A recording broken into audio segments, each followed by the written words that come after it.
Continuación, vamos a discutir acerca de los fármacos para tratar los trastornos urológicos antes mencionados.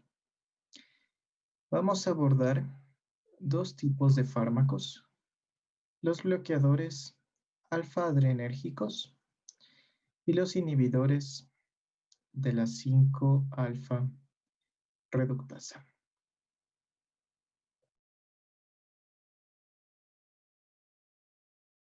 Bienvenidos a nuestro seminario de farmacología.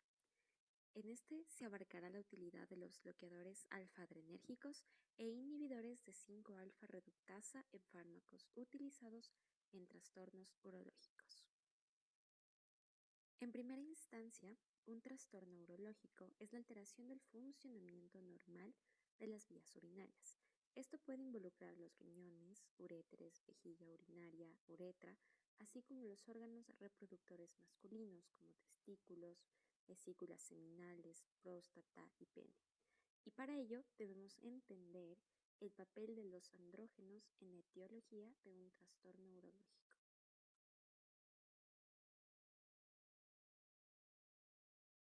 El precursor de los andrógenos es el colesterol, del cual se deriva una molécula denominada deandrostenediona, que con la acción de la 18-beta-hidroxiesteroide deshidrogenasa 3 se transforma a testosterona.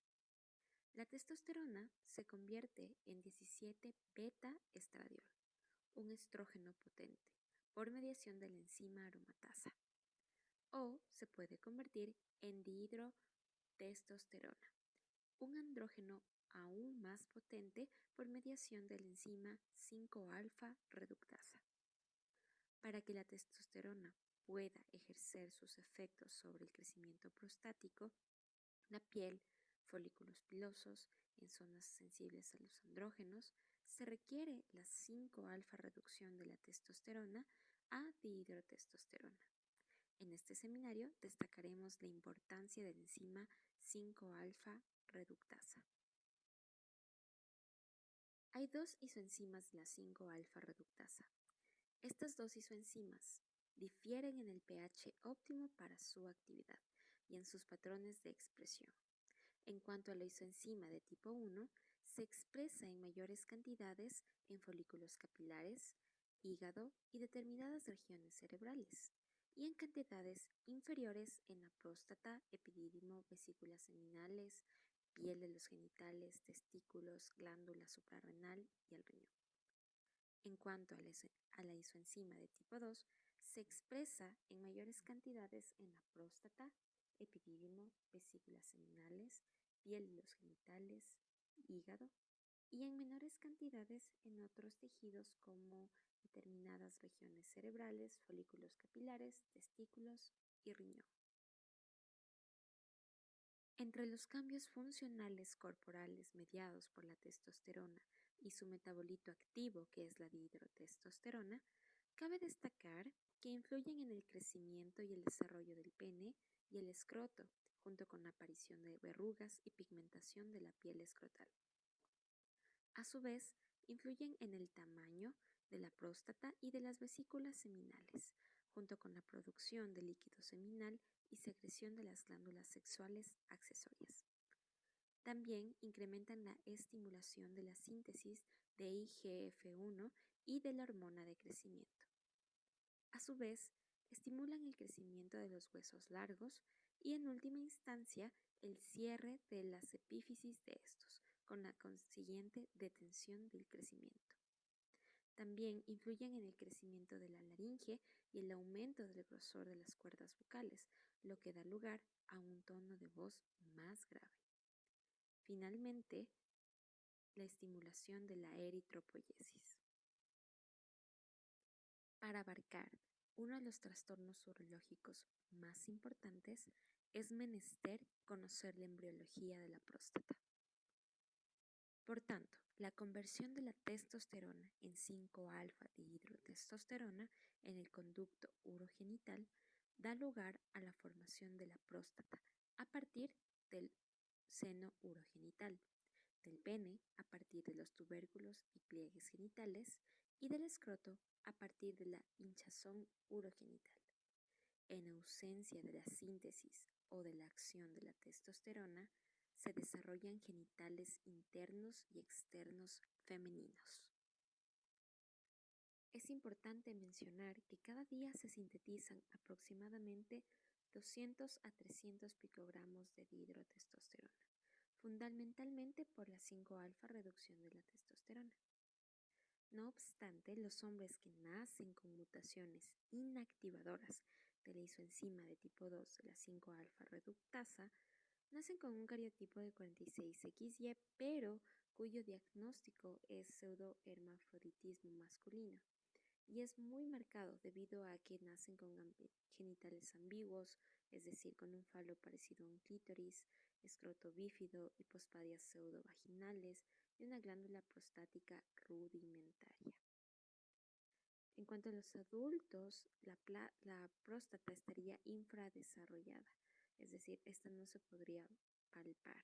También habría una disminución del vello facial y corporal, no se produciría sebo y tampoco se observaría alopecia con un patrón masculino, lo que parece confirmar la importancia de la actividad normal de la isoenzima de tipo 2 de la 5-alfa reductasa y la relación que tiene con la conversión de la dihidrotestosterona, y esto a su vez con el crecimiento del vello, la función sebácea y el desarrollo de la próstata.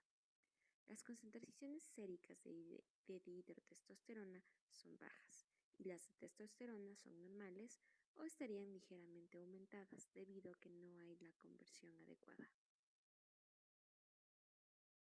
Ahora vamos a abordar la glándula prostática. La glándula prostática está formada por 4 zonas: la periférica, central, transicional y estroma. Estas las podemos identificar junto a las flechas que se encuentran en la diapositiva.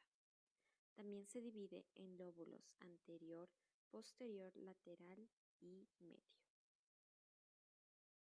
Entonces, ¿qué es la hiperplasia prostática benigna?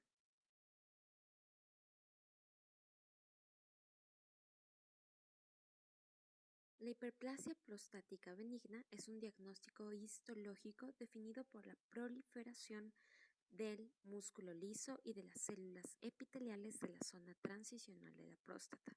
Se caracteriza por la aparición de nódulos dentro de la glándula prostática como consecuencia de aumento del tamaño de los componentes estromales y epiteliales. A medida que avanza la hiperplasia, toda la próstata aumenta de tamaño, lo que se conoce como aumento benigno del tamaño de la próstata, y que se produce una compresión de la uretra prostática, así como una obstrucción de la salida de orina desde la vejiga. En el gráfico A o en el gráfico superior en la parte izquierda se puede observar el aspecto citoscópico normal de la próstata de un hombre joven. En la imagen B se puede observar hiperplasia benigna prostática moderada, vista con el citoscopio. El tamaño de la próstata se correlaciona mal con la magnitud de los síntomas mencionales. En el gráfico C podemos observar que es un adenoma prostático tras la prostatectomía simple abierta. En la parte de abajo también se puede observar el corte histológico de los nódulos hiperplásicos glandulares de la próstata. Los hombres mayores a 50 años son más propensos a desarrollar esta patología. También los hombres con alteraciones hormonales. Estudios mencionan que no está comprobado que el tabaquismo o el sedentarismo constituyan factores de riesgo para desarrollar esta patología. La glándula prostática es una estructura dependiente del andrógeno que requiere el estímulo de la testosterona para su desarrollo y función. La enzima 5-alfa reductasa transforma la testosterona dentro de la célula prostática en dihidrotestosterona. Este metabolito activo va a mediar el crecimiento prostático. Por tal razón, si es que hay un agrandamiento de la glándula, el antígeno prostático específico estará elevado, y por tanto se puede palpar la glándula en un procedimiento de tacto rectal.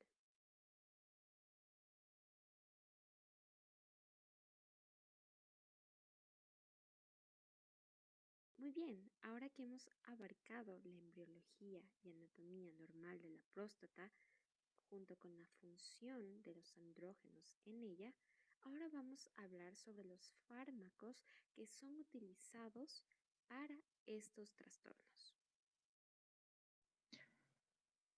Entre los inhibidores de la 5-alfa reductasa tenemos a dos exponentes. Estos son finasterida y dutasterida.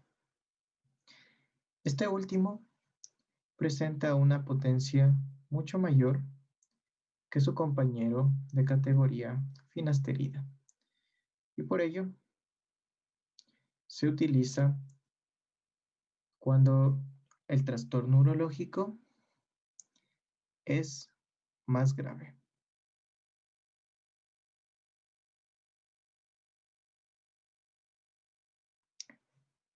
Sobre el mecanismo de acción de los inhibidores de la 5-alfa reductasa, tenemos que conocer que en la fisiología normal, la testosterona es convertida en el andrógeno activo de hidrotestosterona a través de una reacción catalizada por la enzima 5-alfa reductasa.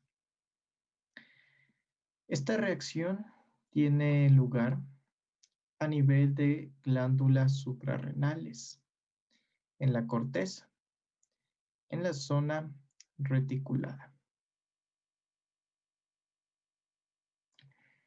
La dehidrotestosterona es uno de los andrógenos más potentes y activos. Tiene varios órganos y tejidos diana, pero el que nos interesa en esta ocasión es la próstata. Como se ha mencionado anteriormente, la dehidrotestosterona presenta efectos tróficos sobre la próstata. Estos efectos están mediados por el receptor intracelular de hormonas esteroideas, con el cual interactúa la dehidrotestosterona al difundirse por su carácter lipofílico a través de la membrana de las células prostáticas.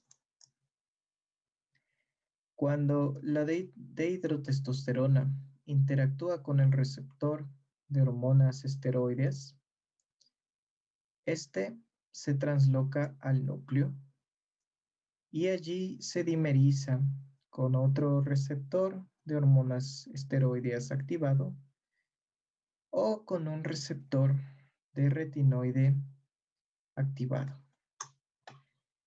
El dímero resultante actúa como un factor de transcripción que induce la expresión de múltiples genes. A la larga, la expresión de estos genes va a conducir a una mayor síntesis de proteínas y de factores mitógenos. Y así, la mayor síntesis proteica y la mayor síntesis de factores mitógenos conducen a una hipertrofia e hiperplasia de la glándula prostática. Como se ha mencionado anteriormente, estos efectos tróficos se acumulan a lo largo del tiempo y es normal que, como parte del envejecimiento, los hombres experimenten lo que se conoce como una hiperplasia prostática benigna al alcanzar la vejez. En esta patología, la próstata está tan aumentada de tamaño que comienza a ocluir a la uretra. Y debido a esto, no puede circular de forma correcta la orina de la vejiga a través de ella, con lo cual se presenta disuria.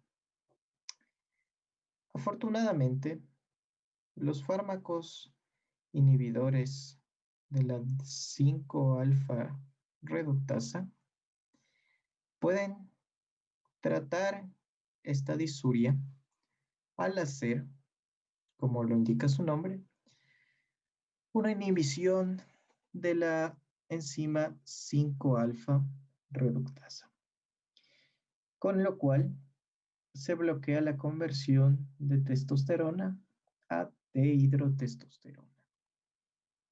Y al perderse la dehidrotestosterona, se pierden también los efectos tróficos sobre la glándula prostática. Con el paso de los meses, este es un proceso algo lento, la hiperplasia se va reduciendo, la próstata se va atrofiando hasta que alcanza unas dimensiones normales y se restablece la circulación normal de la orina a través de la uretra. Respecto a la farmacocinética de los inhibidores de la 5-alfa reductasa, tenemos que saber que estos agentes se administran por la vía oral, se absorben a nivel intestinal y presentan una absorción buena, que no se altera por consumo de alimentos. Y después, estos agentes son metabolizados a nivel hepático. La metabolización ocurre por el sistema de citocromos P450. Sin embargo, a diferencia de otros muchos fármacos que también utilizan este sistema de citocromos, algo curioso de los inhibidores de la 5-alfa reductasa es que hay pocas interacciones descritas con otros fármacos que utilizan el sistema del citocromo P450. Cuando el fármaco se distribuye en la sangre, presenta un alto grado de unión a proteínas plasmáticas, con lo cual su distribución hacia los tejidos es lenta. Asimismo, estos fármacos tienen un tiempo muy elevado para alcanzar la concentración en el estado estacionario. Dependiendo del fármaco, la frecuencia de la dosis y la dosis administrada, este tiempo suele variar entre 6 y 12 meses para conseguirse. Por estas razones, también ocurre que el efecto atrófico sobre la próstata que se ha descrito anteriormente es lento y los beneficios de este tipo de fármacos no se ven sino hasta después de algunos meses de empezado el tratamiento. La eliminación de los inhibidores de la 5-alfa reductasa, tanto finasterida como dutasterida, ocurre a nivel renal principalmente, aunque también existe un poco de eliminación por la vía biliar que se excreta en heces. Sobre la eliminación renal, es importante mencionar que varía si es finasterida o dutasterida, puesto que finasterida presenta un tiempo de vida media relativamente corto, entre 6 y 16 horas, al menos en comparación con su compañero de categoría dutasterida. ya que este agente presenta un tiempo de vida media que puede durar hasta 5 semanas.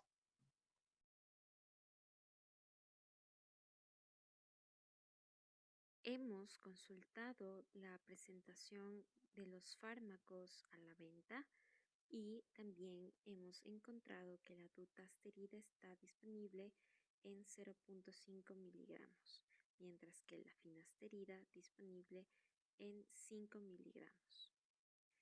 De forma de dato extra, hemos consultado que si el tamaño de la próstata es grande, se recomienda el tratamiento con inhibidores de 5-alfa reductasa con evaluaciones al tercer y al sexto mes. Es importante tener en cuenta que a pesar de su efecto beneficioso para tratar los trastornos urológicos antes descritos, existen una serie de efectos adversos asociados al uso de inhibidores de la 5-alfa reductasa. Estos efectos sobre todo afectan a la función sexual y reproductiva del aparato reproductor masculino, lo cual es muy intuitivo, ya que, recordemos, estos fármacos inhiben la conversión de testosterona a dehidrotestosterona, que es uno de los andrógenos más activos. Así es como puede encontrarse una disminución en el volumen de eyaculación y en el conteo de espermatozoides en la misma, llegando incluso a causar una oligospermia. Otros efectos adversos también incluyen una disminución en la libido y en los casos más severos puede aparecer disfunción eréctil y ginecomastia. Pero también se debe recordar que estos fármacos resultan teratogénicos, especialmente para los fetos del sexo masculino, ya que sin la dehidrotestosterona, los genitales masculinos se desarrollan con malformaciones o sufren una agenesia parcial o completa. Por esto es que estos fármacos están contraindicados en mujeres embarazadas. Afortunadamente, las indicaciones de estos fármacos son sobre todo dirigidas a hombres. Además de estos efectos adversos, un efecto secundario que podría considerarse positivo relacionado a estos fármacos es que retrasan el desarrollo de la alopecia androgénica. Y es por eso que una de sus indicaciones es para el tratamiento de esta condición.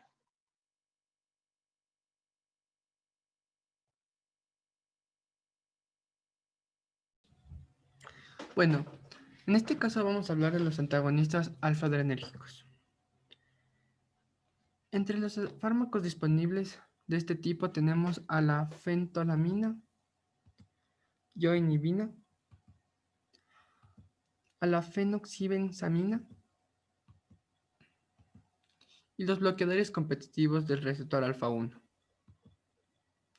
prozosina, terazosina, toxazosina, alfurosina y tamsulosina. ¿Cuál es su mecanismo de acción? Tenemos a los receptores alfa-adrenérgicos, los cuales normalmente se activan por epinefrina y norepinefrina, también conocidos como adrenalina y noradrenalina. Al activarse este receptor, mediante una cascada de señalización intracelular, nos van a dar diversas acciones en diferentes órganos blancos, las mismas que son la constitución del músculo liso, la dilatación de la pupila, el aumento del inotropismo en el corazón, el aumento de la agregación plaquetaria, inhibe la lipólisis, inhibe la liberación de neurotransmisores. Estas tres últimas hechas por los receptores alfa 2 y las tres primeras por los receptores alfa 1.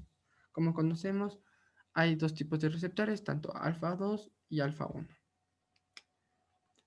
En este caso, vamos a tomar a un antagonista alfa-adrenérgico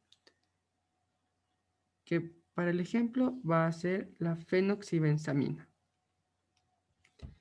Esta se va a unir al receptor de una manera covalente, compitiendo por él mismo con la epinefrina-norepinefrina, bloqueando la unión de las mismas. Por ende, no va a poder activarse el receptor y hacer su cascada de señalización intracelular normal. Se bloquean las dos, tanto la unión de la epinefrina y la epinefrina con el receptor alfa-adrenérgico, que es normal, y por ende sus acciones. Así va a ser todas las acciones antagonistas de las ya presentadas. A continuación hablaremos de la fenoxibenzamina.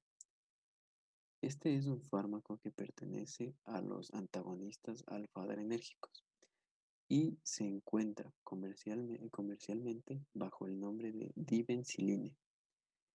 Este fármaco viene en presentación de cápsulas y se lo va a administrar en dosis de 0.2 miligramos por kilogramo por día en una dosis única diaria.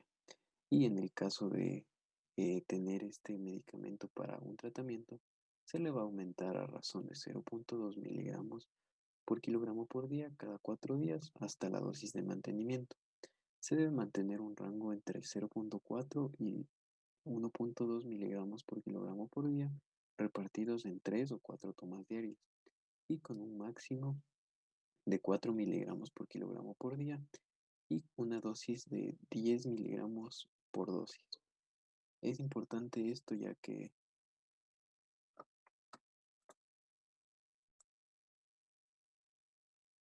se debe mencionar que la vía de administración de esta presentación del fármaco es vía oral.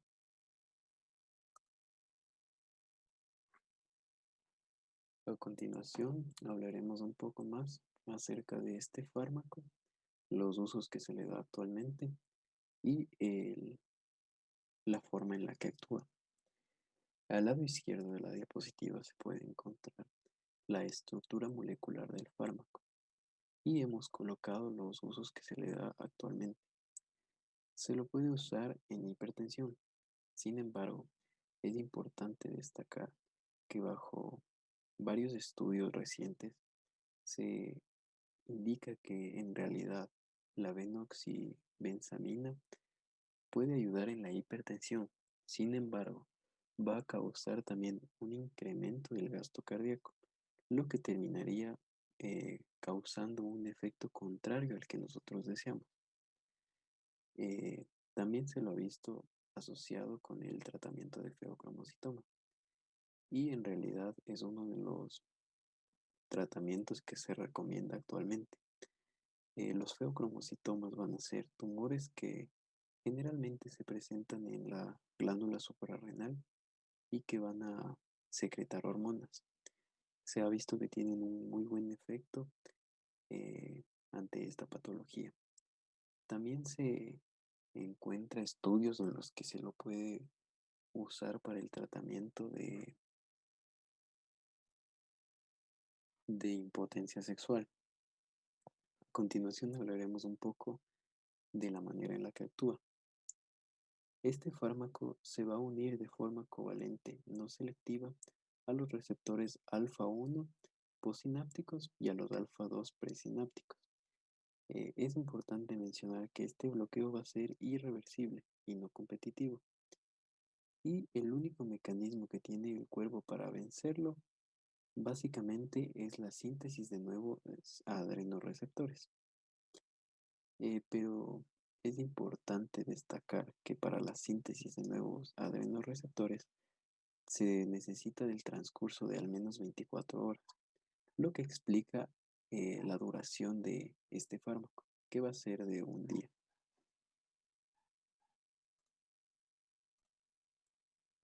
tras una aplicación única. El fármaco no va a tener una acción inmediata. Esto debido a que necesita biotransformarse a su forma activa para así poder ejercer su efecto. A continuación hablaremos acerca de las acciones de este fármaco. Va a tener dos principalmente. Una a nivel cardiovascular y la otra que va a ser la neutralización de la epinefrina.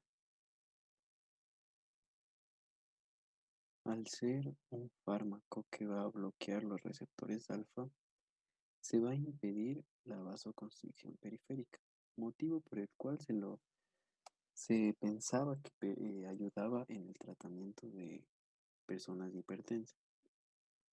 Sin embargo, esta disminución de la resistencia periférica puede terminar en una taquicardia refleja. Además de eso, la capacidad de bloquear los cardioreceptores alfa 2 también puede contribuir a que se aumente el gasto cardíaco. Para entender por qué sucede esto, es importante entender que cuando se van a bloquear los cardioreceptores alfa 2, se va a aumentar la liberación de noradrenalina, lo que va a terminar estimulando la elevación del gasto cardíaco gracias a los cardioreceptores beta. Y debido a esta consecuencia es que actualmente el fármaco no se utiliza para el tratamiento de hipertensos. En cuanto a la neutralización de la epinefrina, el método que utiliza es similar a todos los antagonistas adrenérgicos alfa, debido a que va a ocupar el sitio de la epinefrina y así va a contrarrestar sus efectos. De esta manera va a interrumpir la acción vasoconstrictora de la epinefrina, pero no se va a bloquear la vasodilatación del resto de lechos vasculares.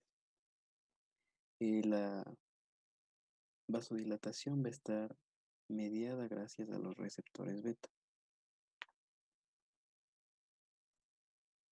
Es por esta razón que de administrarse juntos la fenoxibenzamina con la epinefrina, los efectos de la epinefrina no serán suficientes para aumentar la presión arterial. En cuanto a la norepinefrina, no se va a contrarrestar los efectos mediante este fármaco. Sin embargo, no existe mayor diferencia debido a que la norepinefrina no tiene tanto efecto en los receptores beta, por lo que el efecto seguirá siendo de una disminución de la presión arterial. La vía de administración de la fenoxibenzamina será por vía oral o intravenosa. La vida media plasmática va a ser de 24 horas, hablando de la vía oral, y la duración de su acción es de aproximadamente 24 horas. Esto cuando es una única dosis. A continuación se hablará de los efectos adversos que tiene la fenoxibenzamina. Entre ellos están la hipotensión postural, la congestión nasal, náuseas y vómito, que se va a inhibir la eyaculación, taquicardia refleja por el reflejo vasoreceptor. Y también hablaremos acerca de las contraindicaciones. Está contraindicado cuando hay hipoperfusión coronaria, insuficiencia renal, enfermedad cerebrovascular y también cardiopatía isquémica. El tejido eréctil humano tiene una población de receptores de membrana que son predominantemente del subtipo de receptores alfa-adrenérgicos. La fentolamina es un agente bloqueador no selectivo de los receptores adrenérgicos y, como otros agentes similares, se ha utilizado para tratar la disfunción eréctil. Los antagonistas de los receptores adrenérgicos no selectivos pueden provocar un reflejo que aumenta tanto la salida simpática como la liberación de norepinefrina. El mecanismo de acción es un derivado imidazólico simpatomimético que produce un bloqueo competitivo de los receptores alfa-adrenérgicos tipo 1 y tipo 2. Antagoniza de forma breve la adrenalina y noradrenalina circulante, produciendo vasodilatación arterial y disminuyendo la hipertensión causada por los efectos alfa de estas catecolaminas. Sobre el corazón también tiene un efecto cronotrópico e inotrópico positivo.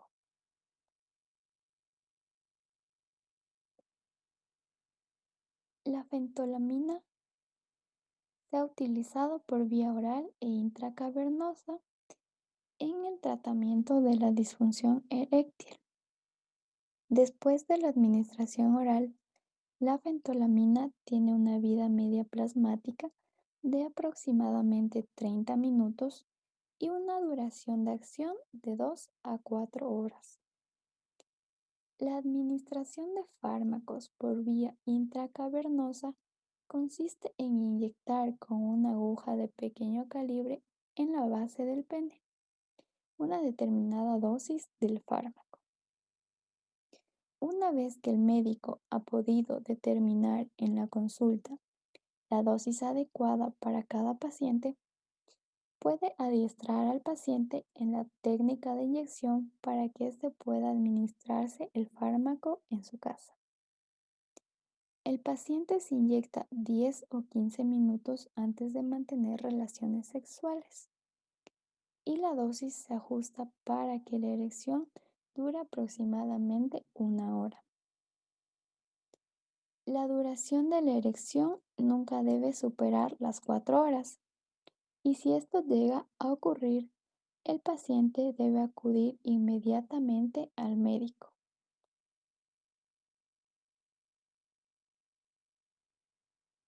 Una inyección intracavernosa de fentolamina hace que el fármaco alcance los niveles séricos máximos en aproximadamente 20 a 30 minutos.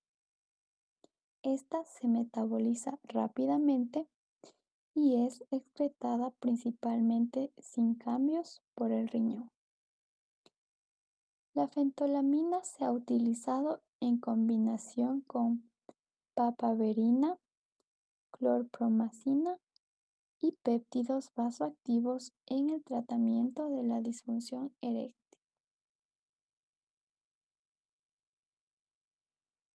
Los efectos secundarios de la fentolamina están relacionados con la dosis. Puede causar hipertensión ortostática, taquicardia refleja, arritmias cardíacas, dolor anginoso y en raras ocasiones infarto de miocardio.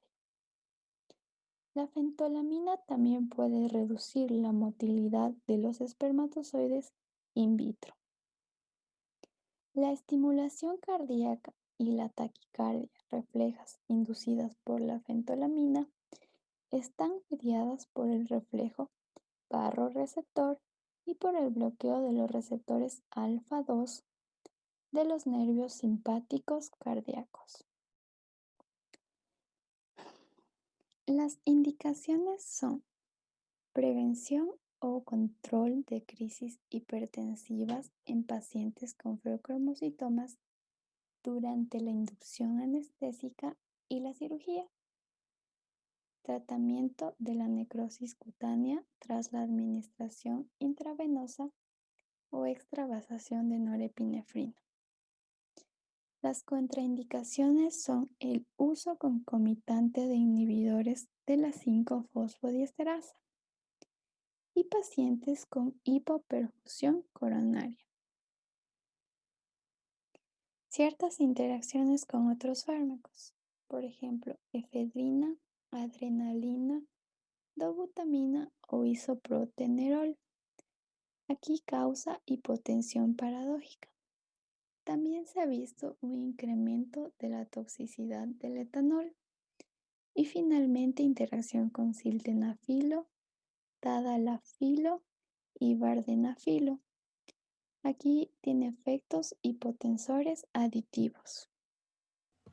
Bueno, en este caso vamos a hablar de la praxosina, la terazosina, la doxazosina, la tamsulosina, que todos estos son bloqueadores competitivos del receptor alfa 1. Bueno, en este caso la prazosina, terazosina y doxazosina van a ayudarnos para, o se usan para el tratamiento de hipertensión. ¿Cómo nos ayuda para el tratamiento de la hipertensión? Nos ayudan bloqueando los receptores alfa, que estos nos ayudan en la vasoconstricción. Por ende, va a haber una vasodilatación de los vasos y así, de este modo, podemos controlar la hipertensión arterial. Como otro ejemplo de fármacos tenemos a la alfusosina y tamsulosina, los mismos que nos ayudan a tratar la hipertrofia prostática benigna, y estos dos se usan específicamente para esta patología.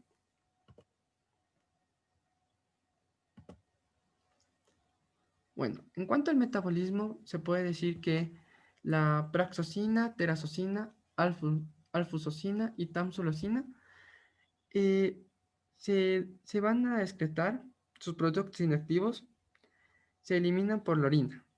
Estos productos inactivos van a pasar por un metabolismo hepático, haciéndolos más polares y por ende va a haber una mayor facilidad de excreción por orina, en comparación con la doxazosina, que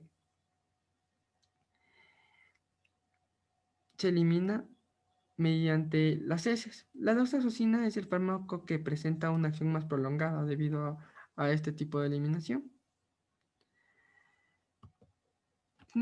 Todos estos fármacos tienen efectos cardiovasculares, los cuales van a ser la disminución de la resistencia periférica, o sea, la resistencia vascular, y por ende la disminución de la presión arterial. Debido a la relajación del músculo liso vascular, tanto de arterias como venas.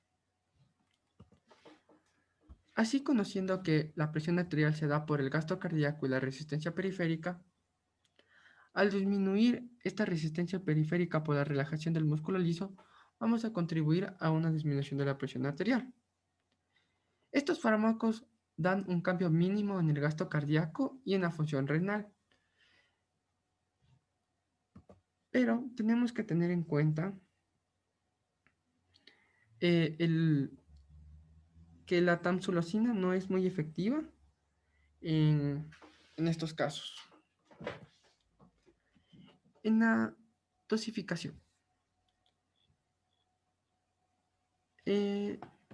la prazosin se debe de prescribir de 2 miligramos cada 12 horas. La terazosina se debe de prescribir de 5 a 10 miligramos cada 24 horas. La doxazosina se debe prescribir de 4 a 8 miligramos cada 24 horas. El alfusosina se debe prescribir de 2.5 miligramos cada 8 horas. Y la tamsulosina se debe prescribir de 0.4 miligramos cada 24 horas. ¿Sí?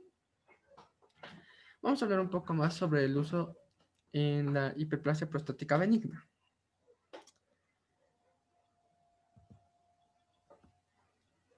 La hiperplasia prostática benigna, como ya habíamos visto anteriormente, es este aumento en el tamaño de la próstata, que nos hace un bloqueo en el esfínter y no nos permite una fase de vaciado urinario normal.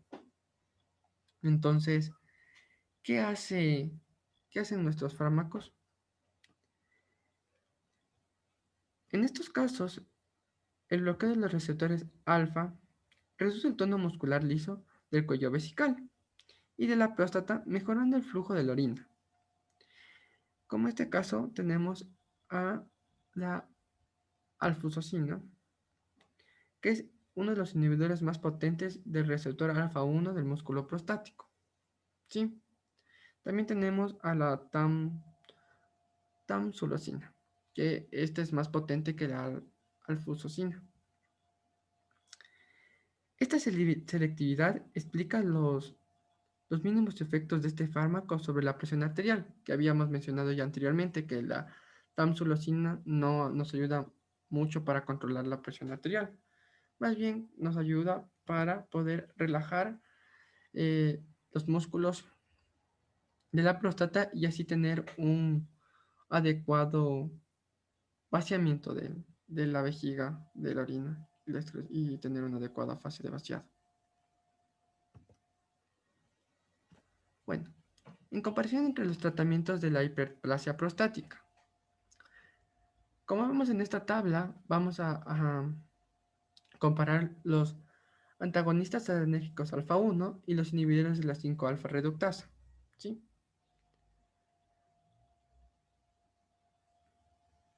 Entonces, tenemos que los antagonistas alfa-adrenérgicos, tanto en la disminución del tamaño de la próstata, estos no nos ayudan a disminuir el tamaño de la próstata. En cambio, que los inhibidores de la 5-alfa reductasa sí. El inicio del máximo es de 2 a 4 semanas para poder ver los efectos. Y en cambio que los inhibidores de 5-alfa reductasa es de 6 a 12 semanas. El decrecimiento del AP, que es el antígeno prostático específico, en cuanto a los antagonistas adrenérgicos alfa 1 no se evidencia. Y en los inhibidores de las 5-alfa reductasa sí se evidencia. Los antagonistas adrenérgicos alfa 1 nos van a dar una menor disfunción sexual. En cambio que los inhibidores de las 5-alfa reductasas nos van a dar una mayor disfunción sexual. Los efectos hipotensores en cuanto a los agonistas adrenérgicos alfa 1, como ya vimos previamente, que nos ayudan a controlar la hipertensión arterial, van a ser muy grandes. En cuanto que a los inhibidores de la 5-alfa reductasa, estos no van a afectar en efectos hipotensores o controlar la hipertensión arterial. Los fármacos de uso común para el tratamiento de la hiperplasia prostática benigna va a ser la tamsulosina y la alfusosina. Como ya vimos previamente, la tamsulosina es el fármaco que tiene mayor afinidad a los receptores alfa 1 del músculo liso prostático. Y los fármacos de uso de los inhibidores de las 5-alfa reductasas van a ser la finasterida y el dustasterida. Bueno. Cabe recalcar que la finasterida y la dustasterida, inhibidores de la 5-alfa reductasa, lo que impiden es la conversión de la testosterona en dehidrotestosterona. Estos fármacos están autorizados en el tratamiento de la hiperplasia prostática benigna, con el fin de reducir el volumen de la próstata en determinados pacientes, como aquí podemos evidenciar en la tabla. En cuanto a los efectos adversos de los fármacos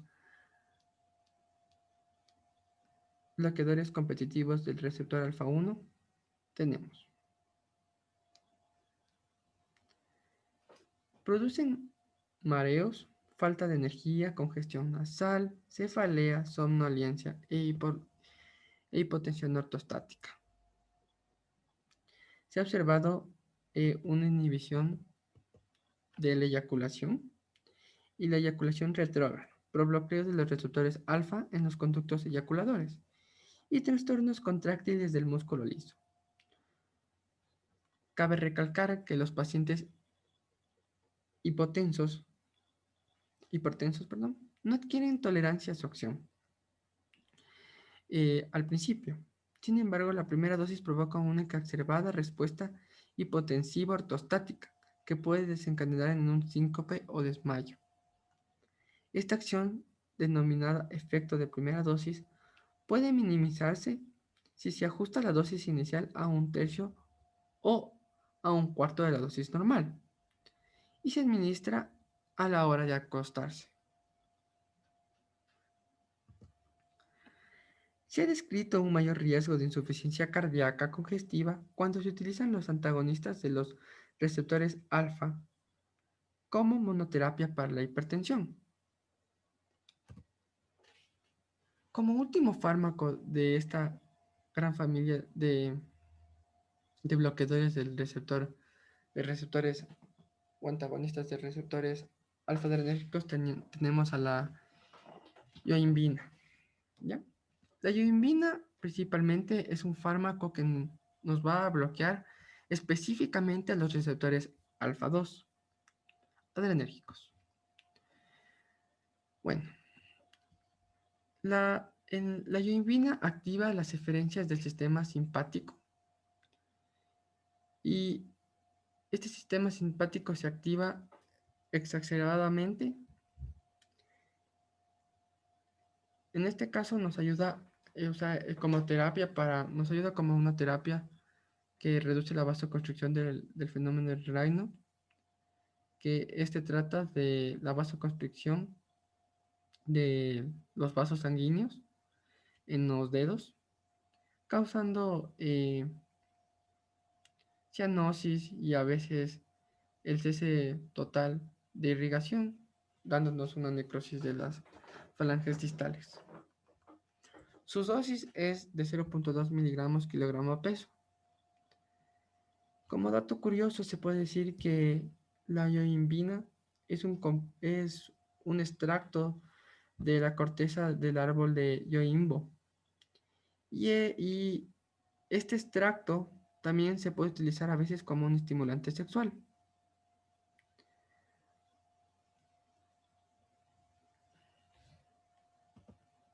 Como referencias tenemos esto y esto ha sido todo. Muchas gracias.